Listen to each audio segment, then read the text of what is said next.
Hi there! You're watching the Gardens and Graveyards channel. My name is Charisma and today we are in the studio. It is a wet and rainy week here on the Oregon coast. It has been storming and super windy. It's not a great time to go outside.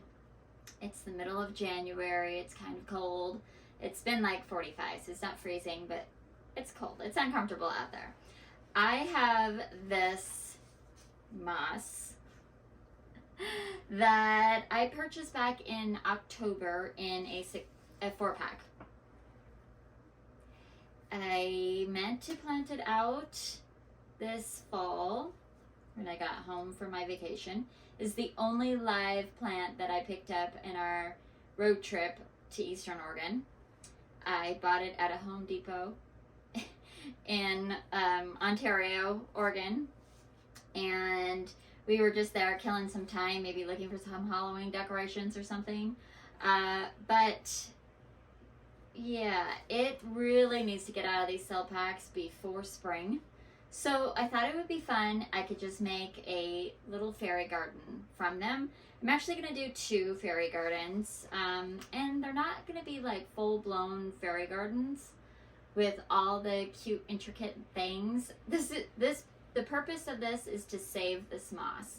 Now, this moss, in my climate, wants to be in sun, not shade. And it wants to be, but not like full blasting sun, like part sun. And it doesn't love to be soaking wet. So planting it in the fall is not the greatest anyways, because it wouldn't have had a whole lot of time to establish, but I do think it would have been happier than this. Anyways, we're going to attempt to save it. And what I'm planning on doing, I don't need this, is I'm going to use this terracotta drip tray, which is not finished. It doesn't have the, what's that called?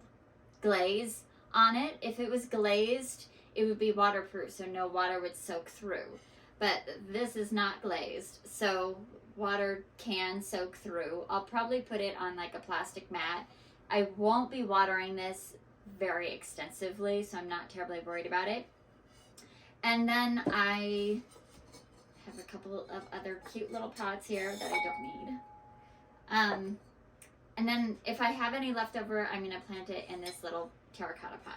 And then I just have a couple of sweet kind of fairy garden gnome-ish decorations here. These mushrooms I bought at the Dollar Tree and I thought they were so cute, and I put them in my fairy garden 2 summers ago and they completely disintegrated. So the ones that I was able to keep, I realized they don't want to be out in the weather. So these are great indoor fairy garden mushrooms. This one is a resin and it can go outside, but I just recently got him and I'm gonna put him in this little arrangement today. All right, and then I have a couple of little fairy garden signs, you know, among all the fairy garden things that I have.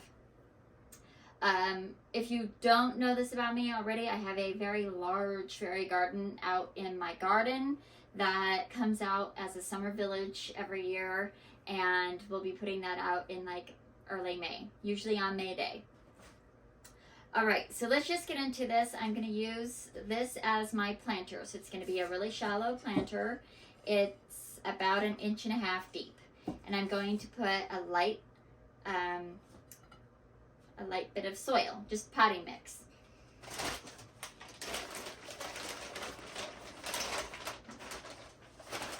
There's Tupperware in here. There's a scoop in here. How nice.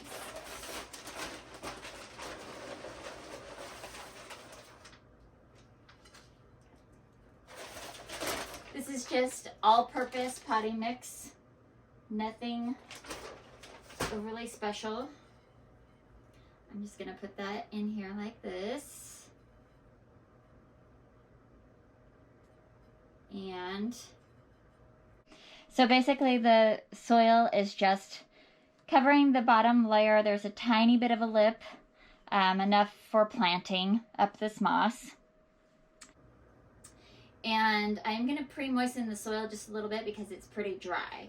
It's been hanging out here in the studio. The heater's on for all the indoor plants. So the soil has dried out a bit. Not to mention these poor Irish moss has, I mean, it's going to be a chore getting her out of here.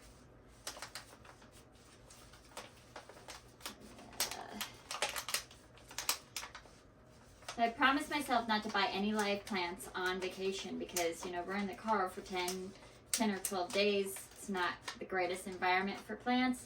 But this little 4-pack was all by itself, sitting there all by her lonesome for 75 cents. I just couldn't leave her there. But then I brought her home and didn't do anything, so I'm sorry. Okay, might have to tear all of these open. Maybe not. There we go.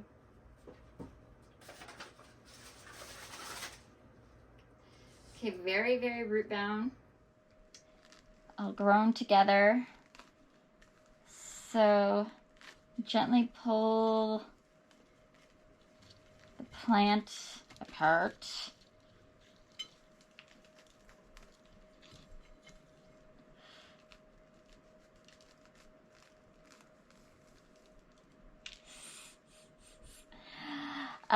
Like any moss, wherever the bottom of the green kind of plant material touches soil, so as I lay it down on the soil, it'll send down roots and it'll create a nice little mat. So I'm not terribly worried. I need it to be shallow, right? As shallow as this. So what I'm going to do is I'm just going to kind of split it. And I don't want to really mess with the outer roots too much. So I'm just going to kind of do this and keep those roots intact.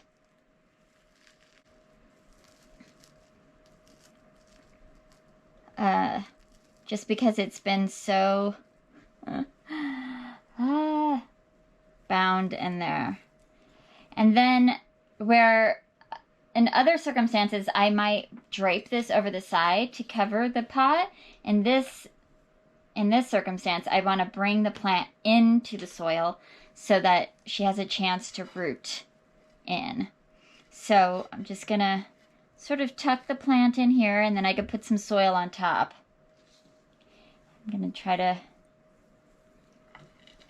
just sort of fan her about.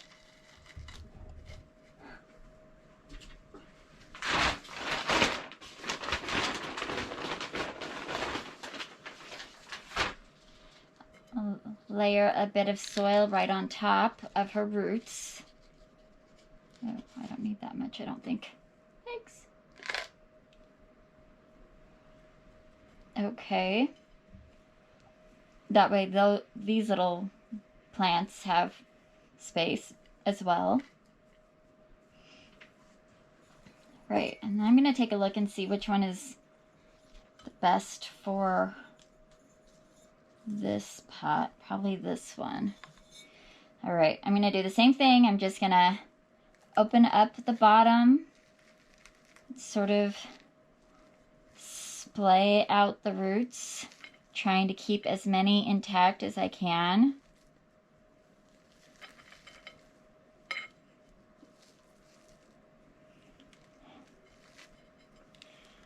Just kind of open up where it's circling on top.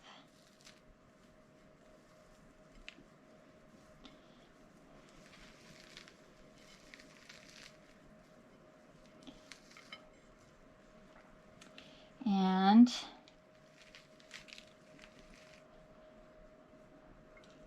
plant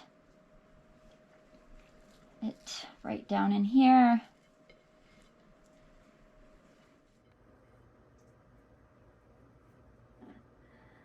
Oh my goodness.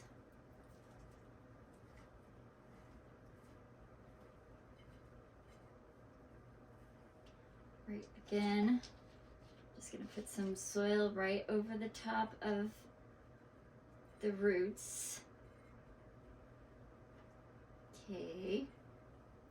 And then spread the plant over the soil. I have space for one more.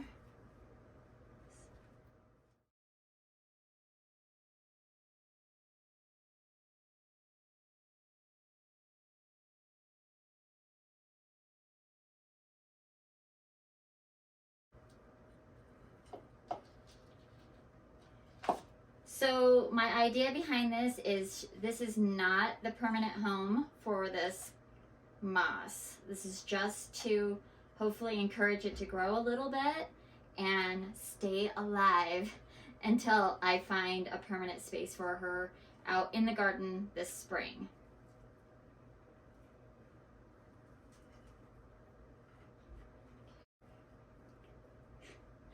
I'm gonna go ahead and water it in.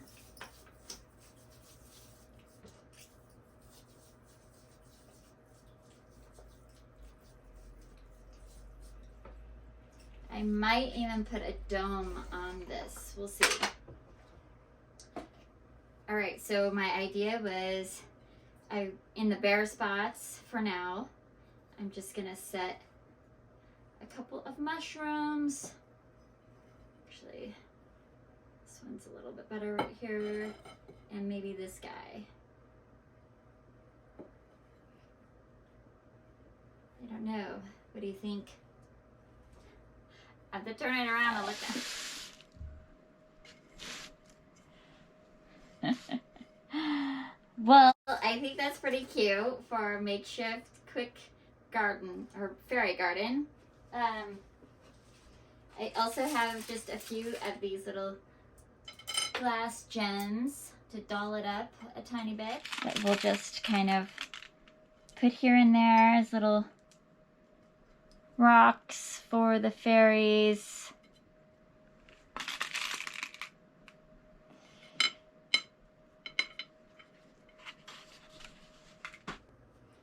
All right, so I'm pretty happy with that. We're just gonna leave that alone like this. Let's see. Cute. And then we'll get this one planted up. This is a new pot, so I'm gonna take off the sticker.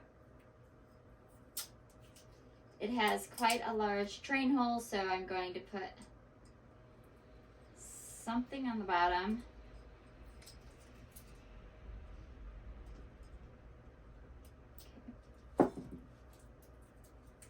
Sticker. So you could put something like a coffee filter on the bottom. You could take one of those little gemstone things, put it right over the hole, and because it's not going to adhere to the bottom, the water will still drain around that, but the soil won't slough out. You just have to be careful when you put the soil in that you're not putting it in so quickly and hard that you knock that askew. Okay, so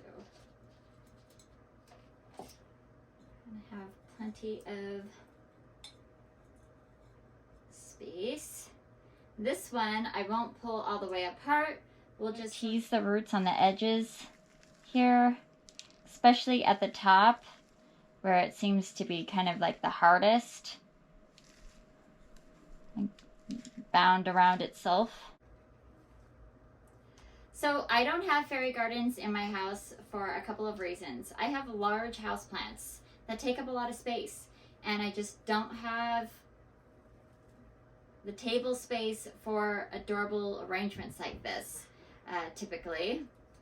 I also have dogs, so you know, dust and dog hair is a real thing, and having a lot of little cutesy things to dust, it's just not my jam. And I really do honor the fairies out in the garden as much as possible, so I don't feel bad about not having fairy gardens inside. If you don't know the story behind fairies, they are said to be one of many stories. They are said to be a source of communication of the spirits from underground. So they are able to live in the human world and come up here and take messages to the underworld of, you know, our loved ones in the ground, of deities that live underground, perhaps even the creatures that help us, right? The mycelium and the worms and the beetles that churn up our soil. They're sort of the bridge between the living above ground world and the living below ground world. Which I kind of like that idea, because I feel like, I mean, fairies are in general known to be good luck, and they bring about garden abundance. And so I feel like the more I can honor them and have them talking to our underground spirits and making sure all of my roots are really well nourished, then all the better. Okay, so I'm gonna water this in really good.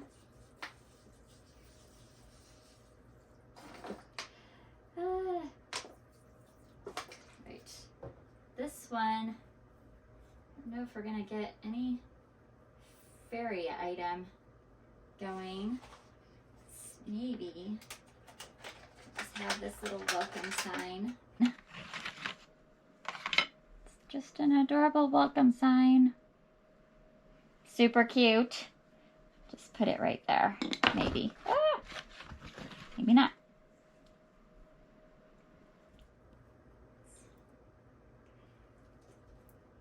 Kind of gets lost. I think it's not the right scale. I do have another mushroom.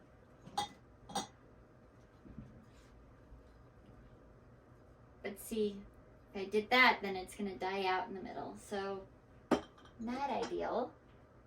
Let's see, what else do I have? I have a dragon. Would be more to scale.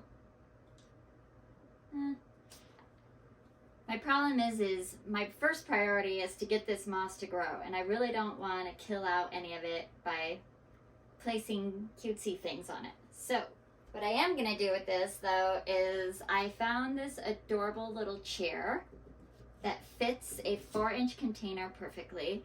It was white. I painted it a black matte color, and it fits right in there. So cute. Oh, that is it for today. It's super, super simple fairy gardens. Sometimes you can just do a fairy garden without all the extra fluff, and it could just be, you know, a little tip of the hat to the fairies or the gnomes and are, you know, in the unseen worlds, and invite them into the home and show them they have a place to sit if they like. We'll go put these someplace. I hope you enjoyed it and you were inspired to do something whimsical and fun with your plants. Until the next time, keep celebrating life, and we'll see you in the next video. Bye. All right, I think this looks really cute right there. I just put a little tiny teacup underneath it, and it's just hanging out there with all the other plants. And if I feel like I need to move this sansevieria, I could do that and give it just a tad bit more sun. But mostly I think it looks adorable there. There is my coffee station and my cute little fairy garden. And then this window is south facing, and my plants love it. So I think it will be happy right there. Fun.